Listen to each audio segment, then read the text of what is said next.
Moving on with the management review. I'm sure you're as excited as me. Generally, there will be two documents to understand here: our SOP process and our template for the management review report. As always, let's briefly look at the requirements, which you will find in the ISO 13485, paragraph 5.6.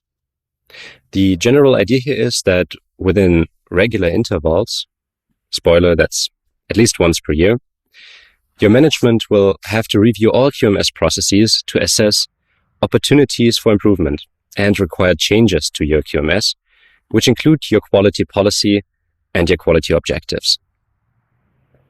And for that purpose, you will basically need to collect input from all these processes which are listed down here. Now, how do we do that? To answer this most important question early on, it's up to you. As you can see, this requirement isn't defined in much more detail. We suggest the following method. Define key performance indicators for your process. Collect KPI information throughout the year and review that information at the year's end as part of your management review. One KPI for your feedback management process, for example, could be to establish an initial response time to any feedback within 1 day. Don't overact though. You don't need a KPI for every process. At minimum, make sure you define a KPI for every process mentioned in this list. And later on, we will see one example for how you could document this information more specifically. Now let's check out our SOP for this. You're lucky this is another template that you may be able to copy-paste one-to-one. As you can see here in paragraph 1, we've covered all the input that is required by the norm. So this is basically the list that we've just looked at. In paragraph 1.2, the process also covers more wording from the norm and references our template for the management review report here. Also, if you're not sure about what strategic goals exactly mean or short-term goals, watch again our video on the quality manual. Both documents are closely connected here. In our next section, 1.3, we then specify the minimum review period as once per year. Note that before a scheduled audit with an external notified body, you ideally want to have conducted both the year's management review as well as your annual internal audit. Now, next, diving into our process steps, we first define company goals and process KPIs for the year, as already explained earlier in this video or in the video on quality manuals. Throughout the year, your process owners keep track of those KPIs. So for example, your software team lead should keep track of the test coverage per product version release, if that is the KPI that you defined for your development process. And of course, again, this is just a suggestion. So you can also dump all this work on your QMO, for example. The only requirement here is that you need to put some role or person in charge.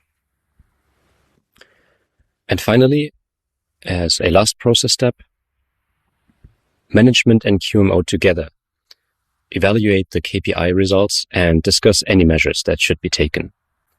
The results are communicated in your organization. That means, for example, send out a summary email to relevant people in your company. And that sounds a bit silly, but again, this is actually an explicit requirement by the norm. And voila, we're almost done. Last aspect, what could this management review report possibly look like? I admit that our template, which you can see here, is not the best in this regard, as it only gives you a very rough idea of the structure. Here's a sheet that as I use it, but again, remember, this is only a suggestion for you, and you might want to apply a completely different methodology at your company.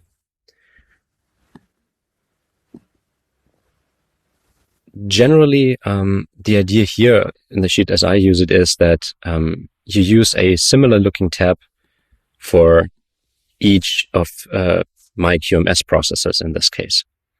So the structure is always the same. You redundantly state the KPIs here, or you can also keep track of them only here in the first row. You then document the KPI output as a management review input in this row. And here's where you document the assessment by both management and QMO as taken in the management review, and any outcome measures from that. So for example, let's take the typical example from earlier. One of your KPIs for the feedback management process could be that you want to have an initial response time of maximum 1 day for any feedback that you receive.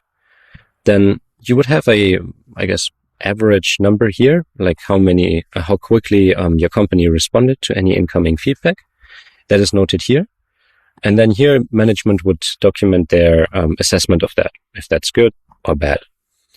And let's say the initial response time is not as intended, any measures that should be taken in order to keep the response time as intended.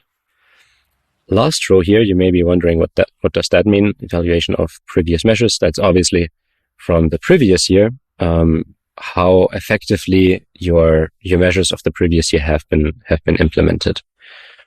And that is how, at least in the case of my sheet here, you would go through every QMS process in your company. That sounds like a lot of work, but remember, at least you do that only once per year.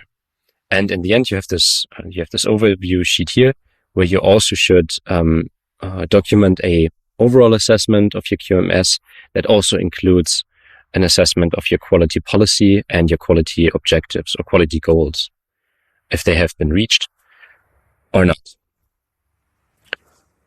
And finally, I think that should be it. So I hope you got the general idea, and I wish you a happy management review.